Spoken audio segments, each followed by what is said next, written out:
Purihin ang Panginoon. The blessing of the Lord flows in your life abundantly. Amen? Ganon din sa bawat isa na ang pagpapala ng Panginoon ay sumainyo. Ayan. Masaganang pagpapala ng Panginoon. Purihin ang Diyos. At alam niyo po, ako po'y nagpapasalamat sa sumuporta sa ating prayer and fasting. Alam niyo po, ang prayer and fasting, hindi po ito isang kabigatan sa ating buhay. Ito po ay kagalakan. Sabi ni Lord sa Zechariah 8 verse 19, na ang ika-4, ika-5, ika-7, ika-10 buwan ng pag-aayuno ay magiging kagalakan. Magiging kagalakan sa atin. So yung pag-aayuno, yung prayer and fasting, it is a joy of the Holy Spirit. God will refresh us. The Holy Spirit is with us. And so we welcome, we acknowledge the presence of the Holy Spirit. Bakit? Because we believe that our God is a supernatural God. Amen? Naniwala po ba kayo na ang Diyos natin ay supernatural? Can we give Him the praise? He is a supernatural. Pag sinabing supernatural, ibig sabihin, He goes beyond doon sa ating pangangailangan. Supernatural ang Diyos na tumutugon, kumikilos sa pangangailangan ng bawat isa. Ang Diyos makapangyarihan, wala sa Kanyang imposible.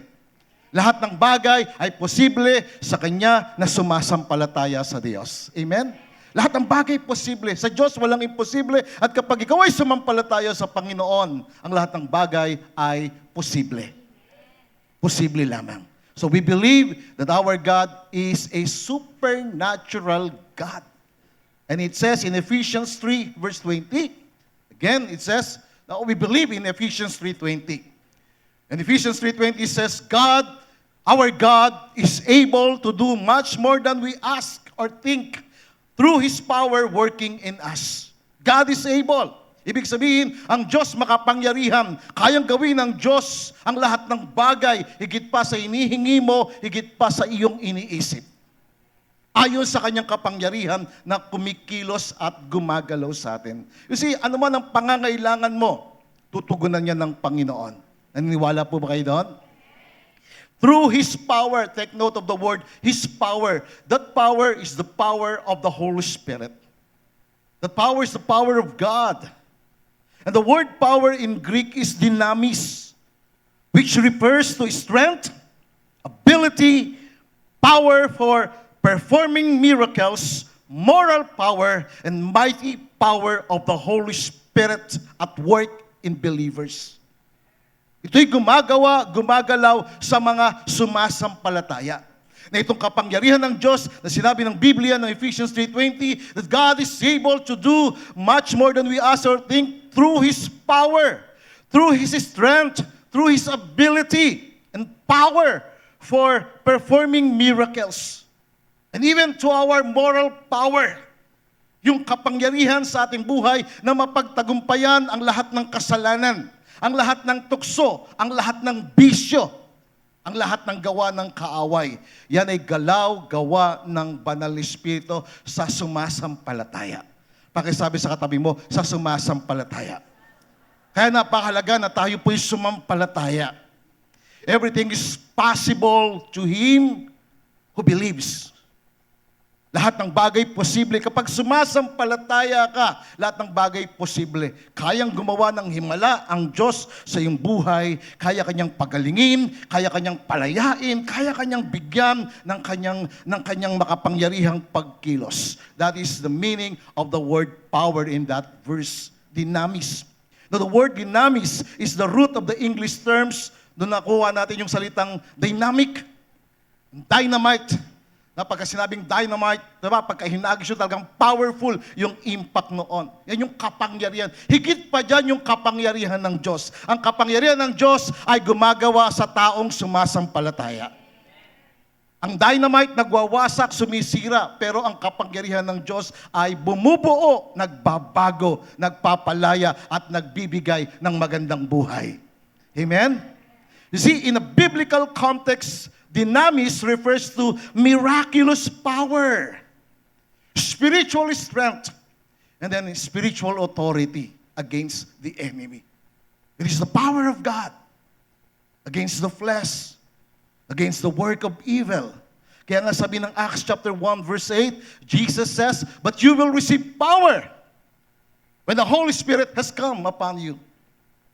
That power comes from the Holy Spirit. You will have the power of God. You will experience the power of God. You will receive power when the Holy Spirit has come upon you. And the word power in that verse is the same. It is dynamis. Also means miraculous power, spiritual strength, and authority. O yung spiritual authority. You see, when the Holy Spirit comes to the disciples, when He came to the disciples, the Holy Spirit has given the first disciples, the disciples of the Lord Jesus Christ, the power to be His witnesses, the power to preach the gospel of Christ, the power to share the word of God with boldness, with power and authority. That is the power of God. And that power is available to you.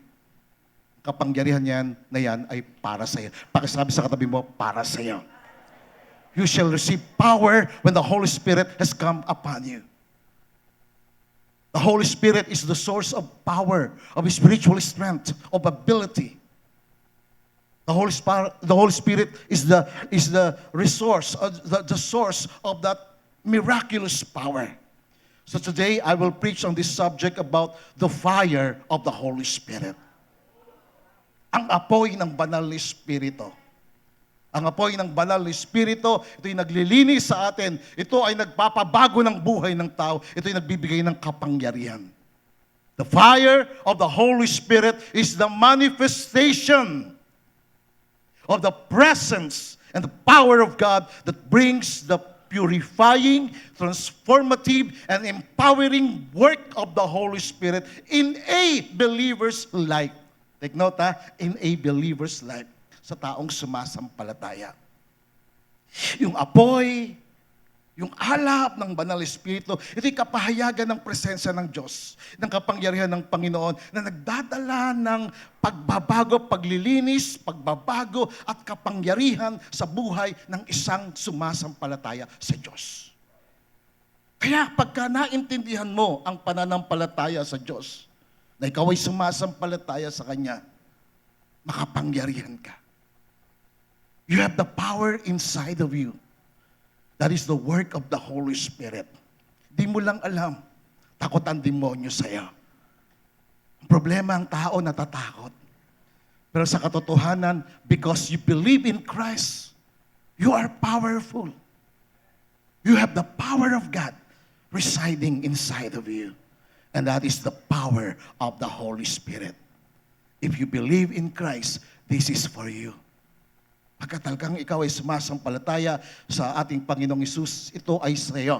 The nature of the fire of the Holy Spirit is multifaceted. Ibig sabihin, diverse ito. Representing different aspects of God's presence and power in the life of a believer. Ito ay nagre-represent ng kapangyarihan o ng presensya ng Panginoon. Ito ay makapangyarihang gumagalaw sa buhay ng mga sumasampalataya. The nature of the fire of the Holy Spirit, we'll talk about that. Ano itong nature na ito? Ng kapangyarihan o ng apoy ng banal na Espiritu. First, the fire of the Holy Spirit is a purifying fire.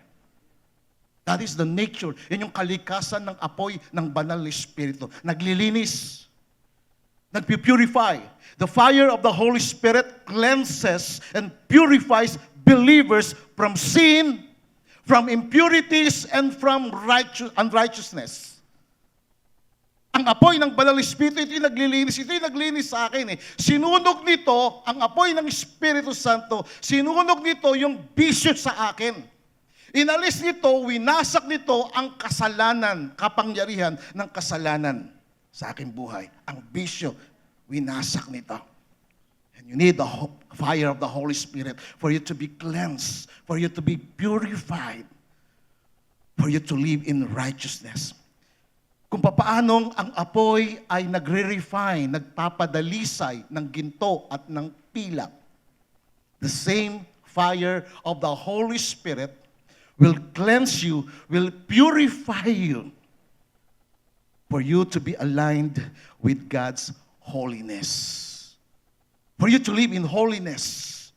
Na kapag sinabing ikaw ay sumasampalataya sa Diyos, na ikaw ay naglilingkod sa Kanya, na ikaw ay Kristiyano, ikaw ay namumuhay sa kabanalan.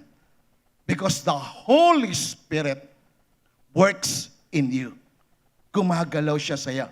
This purification process involves conviction of sin, repentance, and sanctification.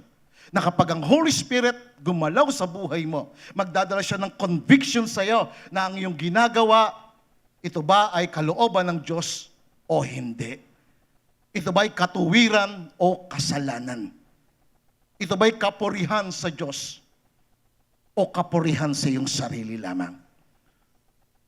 The Holy Spirit purifies. The fire of the Holy Spirit will purify your heart. Yun ang ginawa niya kay Levi sa Malachi chapter 3 verse 2.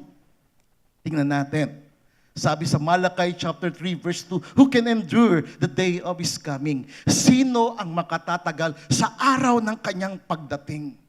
Sino ang makatatayo sa kanyang presensya kapag siya'y nagpakita o kapag siya'y naghayag ng kanyang sarili? No one is able to stand before the presence of God. When I experienced the presence of God, when the presence of God revealed Himself to me, hindi ko kayang tumayo. Luluhod at luluhod ka. At iiyak ka. Sapagkat makikita mong sarili mo na katulad ni Isaiah na marumi ka ng Diyos banal. At marumi ka. At kailangan mo ng kanyang paglilinis, ng kanyang pagbabanal. So, sinong makatatagal? Sinong makatatayo? He is like a refiner's fire. Siya ay katulad ng isang apoy na nagpapadalisay ng ginto o ng pilak. At tulad ng sabon na nagpapaputi. Verse 3, sabi ng Biblia, He will sit as a refiner and a purifier of silver. The Lord is in this place. Do you believe that? Ang Panginoon naririto. If 2 or 3 will agree on anything that they will ask, if 2 or 3 will stand or will be proclaiming the name of Jesus, Jesus is in the midst of them. So He will sit. The Lord is in us. He is with us as a refiner and a purifier of silver. And the Bible says, He will purify the sons of Levi. He will purify them. Now, the word Levi in Hebrew means those who are joined with the Lord. Sila na mga nakipag-isa sa Panginoon. Sino ngayong umaga ang mga nakipag-isa sa Panginoon? Sino ngayong umaga ang mga sumasampalataya sa Panginoon? Ang bawat isa sa atin nakipag-isa sa Panginoon dahil sa ating pananampalataya kay Jesus. And therefore, kung ano yung ginawa ng Panginoon kay Levi, kung paano niyang pinapadalisay si Levi, nililinis na katulad ng ginto at pilak na dumadaan sa apoy, ganoon ang gagawin ng Panginoon sa bawat isa. I believe that. I believe that. For what purpose? That you will offer to the Lord an offering of righteousness.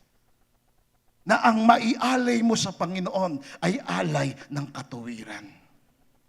Dahil ang alay na tinatanggap ng Panginoon ay alay na matuwid, alay na malinis. Hindi natin pwedeng sabihin sa Panginoon, Lord, inaalay ko ang sarili ko sa iyo. Pero wala ang apoy ng banal na Espiritu, hindi tayo katanggap-tanggap. Kung anong ginawa niya kay Levi, sa mga taong nakipag-isa sa kanya, the same na ginagawa ng Panginoon sa mga sumasampalataya sa Kanya.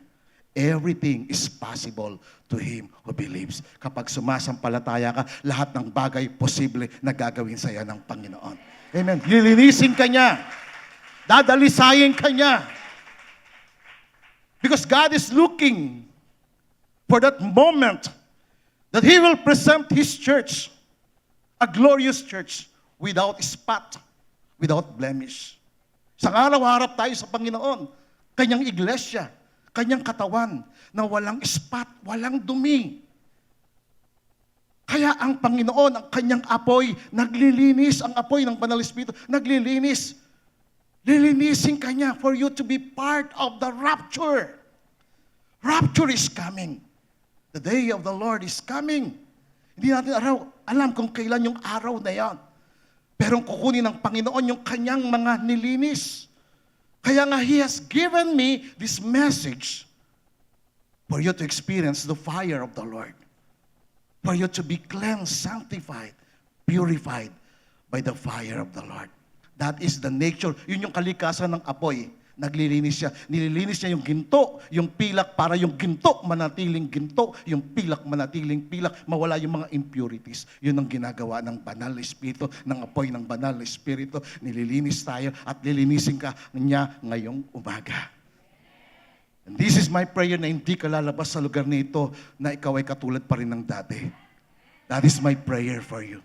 Lilinisin ka niya, aayusin ka niya. The second thing na gagawin ng Panginoon, the fire of the Holy Spirit is a transformative fire. Ano ibig sabihin ng transformative fire? Ito yung nagbabago. Yung apoy ng Banal Espiritu, ito yung nagpapabago ng buhay ng isang tao. The fire of the Holy Spirit transforms believers from within. Yung apoy ng Banal Espiritu ang nagdadala ng pagbabago sa isang tao na sumasampalataya mula sa kanyang kalooban. Babaguhin yung kanyang desire. Dati yung nasa ng bibig ko, sigarilyo. Dati yung nasa ng bibig ko, alak. But when the Holy Spirit came to me, nang ang Banal Espiritu nanahan sa akin, nang ako ay sinangkapan ng kanyang kapangyarihan, inalis niya sa akin yung pagnanasa ko sa bisyo, inalis niya sa akin yung pagnanasa ko sa kasalanan. Ang Banal Espiritu, ang kanyang apoy ay nagbabago ng buhay. Babaguhin niya pati ugali mo. Dati masama ugali ko. Binago niya ako. Siya'y nagpapatawad. We're not here to judge anybody. I'm not here to judge you. I'm here to preach the Word of God. I'm here to tell you that there is a new life. There is good news in Jesus. You see, the fire of the Holy Spirit brings renewal, spiritual growth, helping the believers to conform to the image of Christ. The Holy Spirit is the Spirit of Christ. Ang Banal Espiritu, siya ay Espiritu ni Kristo. At kapag nasa iyong Espiritu ni Kristo, i-conform ka ng Holy Spirit for you to be conformed into the image of Christ. Na magiging kamukha ka ni Kristo. Nilinis, pinabanal, ayon sa imahe ng Diyos. Because we were created in the image of God. Remember in Genesis? We were created in the image of God. But because of the fall of Adam and Eve, because of disobedience, nahulog ang tao sa kasalanan, amuhay sa kasalanan, at ang kapangyarihan ng kasalanan naghari sa tao, at ang kamatayan nangyari sa tao dahil sa kasalanan. And the devil wants us to be conformed into his image. Sa pamagitan ng pagkopya sa mundo, sa pamagitan ng pagkopya sa mga tao. But the Holy Spirit, the fire of the Holy Spirit will help us, will mold you for you to be conformed into the image of Christ. Kasi siya ang Espiritu ni Kristo. At kapag nasa iyo ang Espiritu ni Kristo, magiging katulad ka ni Kristo. Amen. Magiging kamukha tayo ni Kristo. Ang ibig sabihin nun, lahat tayo magiging magkamukha na. Magkakaiba pa rin ang mukha natin, pero lilitaw yung kagandahan mo, lilitaw yung kabutihan mo, sapagkat si Kristo nahayag sa iyo. Sa langit, hindi lahat ng tao pantay-pantay. Sa langit, hindi lahat ng tao magkakamukha. Lumilitaw yung originality ng pagiging tao. Yung original na ikaw, yung magandang ikaw. Yung dinesign ng Panginoon na ikaw, na isang mabuting tao. Mabuting pag-uugali. Na kapag si Kristo nahayag sa iyo, lalong makikita sa iyo ang kabutihan ng buhay. That is the fire of the Holy Spirit. The fire of the Holy Spirit will ignite passion. Magiging pagka ang banal na Espiritu yung kanyang apoy, nahayag sa iyo. Hindi kanya lilinisin lamang, kundi ikaw ay kanyang pag-aalabin. Kanyang kang pag-aapoyin, ikaw ay maging passionate, maging zealous ka sa Panginoon, sa kanyang layunin. This fire compels believers to serve God wholeheartedly. Magiging buo ka kung papatay-patay ka, lalamya-lamya ka, magiging devoted ka sa Panginoon, mabubuhay ka sa pagsunod, at ikaw ay magsishare ng mabuting balita, ng merong katapangan. Because the Holy Spirit fuels an intense love for God.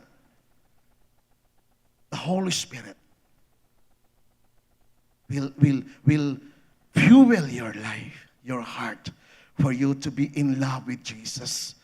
Ma-inlove ka kay Jesus, ma-inlove ka sa Diyos, at magawa mo yung kalooban ng Panginoon. Ito'y magdadala sa iyo sa mabuting pag-aalay ng iyong buhay sa Panginoon. This is what happened to Jeremiah. Tingnan natin siya. Jeremiah 20 verse 9, sabi ni Jeremiah, sabi niya, hindi na ako magsasalita tungkol sa kanya. I will not make mention of him. I will not speak anymore of his name. But Jeremiah said, his word was in my heart like a burning fire shut up in my bones. Nung hindi na ako nagsasalita tungkol sa Kanya, nung ayoko na magpuri sa Diyos, ayoko nang maghayag ng salita ng Panginoon, hindi ko kaya, hindi ko mapigilan ng aking sarili, sapagkat yung salita ng Diyos sa aking buhay, yung Kanyang salita ay katulad ng apoy sa aking puso, sa kaloob-looban ng aking buto. Nag-aalab. Sa wikang Tagalog, ang ganda, na magandang balita. Sabi niya, kung kalilimutan ko na si Yahweh, kung hindi na ako maglilingkod sa Diyos, hindi na ako magsasalita para sa Kanyang pangalan, para namang apoy na naglalagablab sa aking kalooban ang Kanyang mga salita. Apoy na nakakulong sa aking mga buto. Hindi ko kayang tisin, hindi ko kayang pigilan. See, when the fire of the Holy Spirit comes, hindi mo ito kakayanin. You will just open up yourself to Him. And just worship Him. Magsasalita ka para sa Kanya. Amen? Can we give Him the praise? Purihin ang Panginoon. And third, the nature of the fire of the Holy Spirit is this. It is an empowering fire. Hindi lamang siya nagdadalisay, hindi lamang siya nagbabago ng buhay, kundi siya'y nagbibigay ng kapangyarihan, nagbibigay siya ng kalakasan sa buhay ng isang tao. The fire of the Holy Spirit presents His power to energize and empower the believers. Take note, the believers, siya na sumasampalataya, pinalalakas, ini-energize, ini-empower to be on fire for God and to carry out His work. Ito ang ginawa ng Panginoon nang dumating ang araw ng Pentecostes, yung araw ng pagdating ng Banal na Espiritu. At nang dumating ang Banal na Espiritu, mga kapatid, hindi pa siya bumabalik doon sa langit.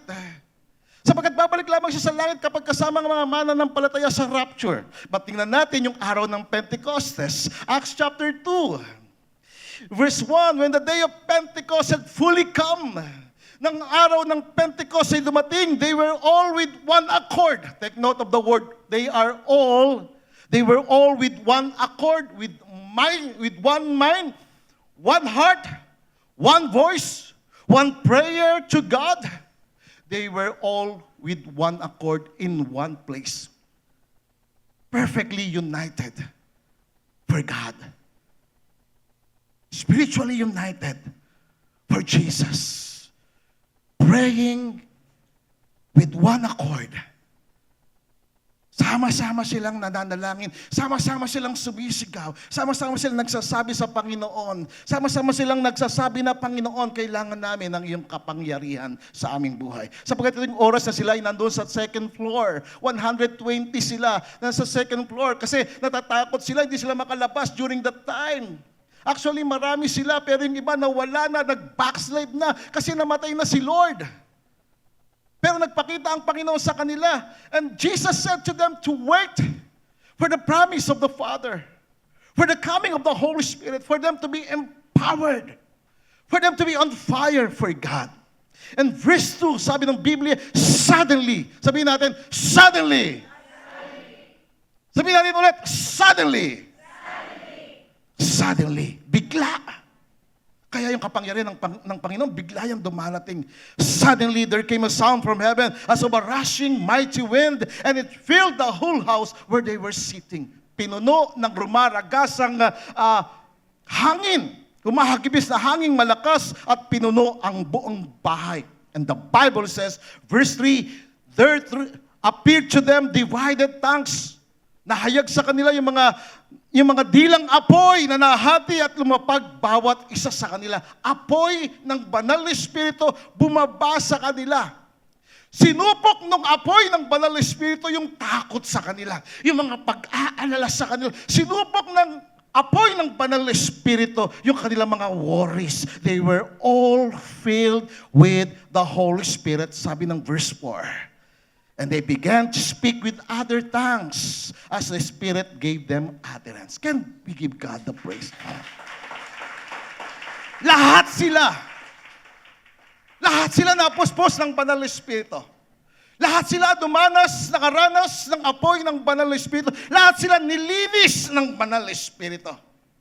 Dinalisay ng banal na Espiritu. Lahat sila binago. Sila na matatakutin. Sila na punong-puno ng takot yung kanilang isipan na hindi sila makatayo sa mga tao. They were filled, empowered by the Holy Spirit.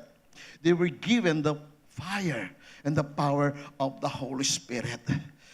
Disciples of Christ were filled with the Holy Spirit. Napuspos sila at nakapagsalita sila ng ibang wika. They were empowered to preach the gospel of Jesus Christ and to perform miracles. You see, the fire of the Holy Spirit represents empowerment. Ang apoy ng Banal na Espiritu nagbibigay ng kapangyarihan. Binigyan sila ng kapangyarihan na mangaral ng salita ng Diyos, na makita sa kanilang mga himala at makapangyarihang pagkilos ng Panginoon. This empowerment is associated with supernatural abilities. They experience the supernatural work of God, supernatural power of God, supernatural abilities to do miracles. They receive spiritual gifts. Ano itong mga spiritual gifts? Word of wisdom, word of knowledge, gift of faith, working of miracles, gifts of healing, prophecy, discerning of the spirits, speaking of tongues, and interpretation of tongues. They were empowered by the Holy Spirit, having the spiritual gifts, and they received the courage, the boldness for them to proclaim the gospel of Christ. Nagkaroon sila ng katapangan. Naging matapang sila na kanilang ipinahayag ang mabuting balita. Naging matapang sila na mamuhay ng matuwid. Naging matapang sila na ang bisyo bitawan nila. Because of the power of the Holy Spirit, hindi nila kaya. And they also win souls and they make disciples. Nagligtas sila ng mga kaluluwa at nag-disciple sila. You see, na-receive nila yung boldness. They experience the nature and the power of the fire of the Holy Spirit. Mga kapatid, the nature of the fire of the Holy Spirit, tandaan natin, it purifies, transforms us, empowers us, for us to be ablaze, for us to be passionate for God, and for His purpose. Naranasan nila ito. Nais nyo bang maranasan ito? Naniniwala po ba kayo dito?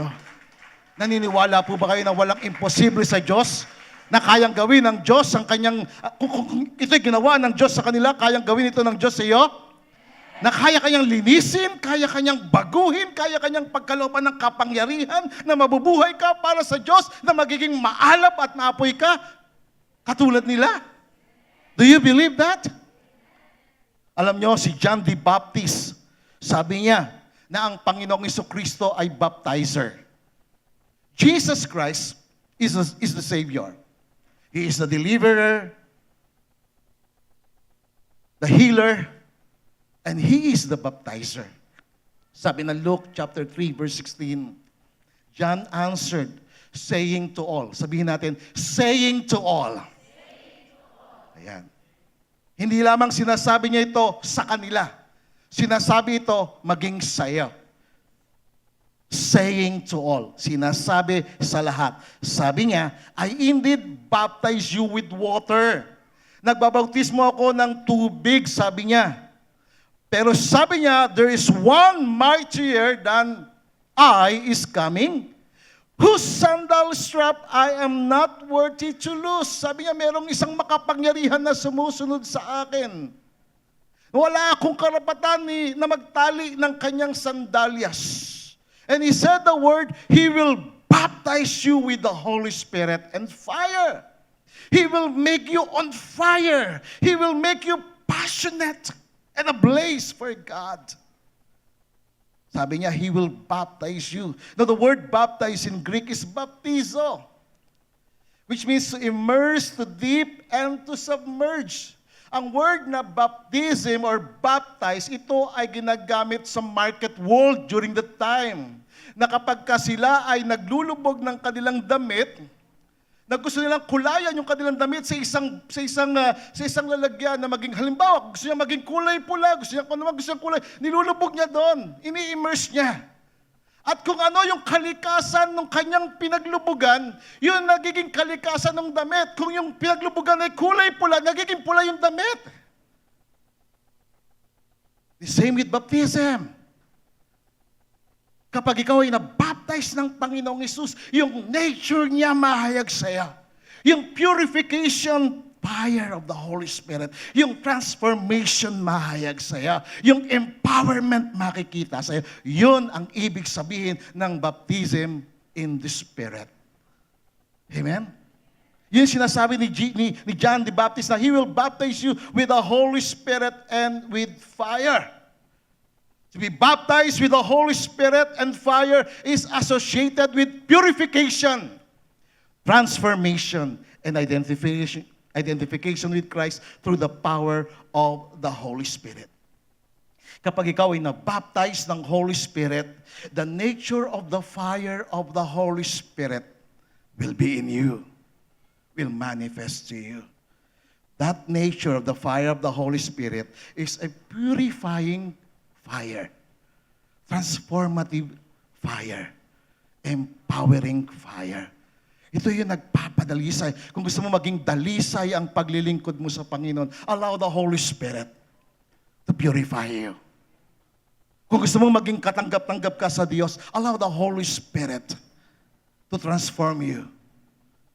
Allow the presence and the power of God to empower you. And you will be on fire for God. Can we give God the praise? Magiging maapoy ka. Magiging maalab ka. Sapagkat pupuspusin ka ng kanyang kapangyarihan. Sabi ng Panginoong Hesus, in Luke chapter 12 verse 49, basahin natin. Basahin ninyo ng malakas. Ready? Go. Jesus said, and how I wish it were already kindled. Jesus said, sabi ng Panginoong Hesus, I came to send fire on the earth. Naparito ako para magdala ng apoy. Because Jesus is the baptizer of the Holy Spirit and fire.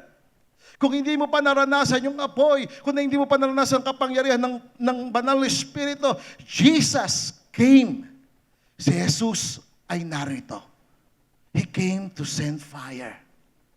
He came to make you on fire. He came to make you ablaze, to make you passionate for God. In the New Living Translation, it says, Jesus said, I have come to set the world on fire. Naparito ako para maging pag-apuyin ang mundo, pag-alapin ang tao. And I wish it were already burning.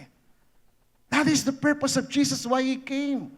He came to be the Savior, the healer, the deliverer, and the baptizer of the Holy Spirit and of fire. Naparito ako, sabi niya, upang magdala ng apoy. Nais ni Lord na pag-apuyin ka niya, pag-alabing ka niya. Gusto mo ba yan? Sino gustong nag-aalab siya sa Panginoon? Sino gusto na nag-aapoy siya sa Panginoon? Yan ang gusto ni Lord sa'yo. Dapat gustuhin mo rin. Linisin ka niya. Baguhin ka niya. Sangkapan ka niya ng kanyang kapangyarihan. Yan ang kanyang ginawa sa kanyang unang iglesia. And God wants us, God wants you to be empowered, to be full, filled by the Holy Spirit. Kung hindi ka nag-aalab, marahil nawala ng apoy sa'yo. Dati nag-aalab ka, marahil ngayon hindi na. O nawala na yung apoy sa'yo. O hindi ka pa nabautismohan, wala sa iyo ang kapangyarihan at empowerment, wala sa iyo yung apoy ng Banal na Espiritu, pwede itong mangyari. Just believe. Pakisabi sa katabi mo, maniwala ka. Maniwala ka, tatanggapin mo. Sabi ni Jesus sa Matthew 21 verse 22, if you believe, you will receive whatever you ask for in prayer.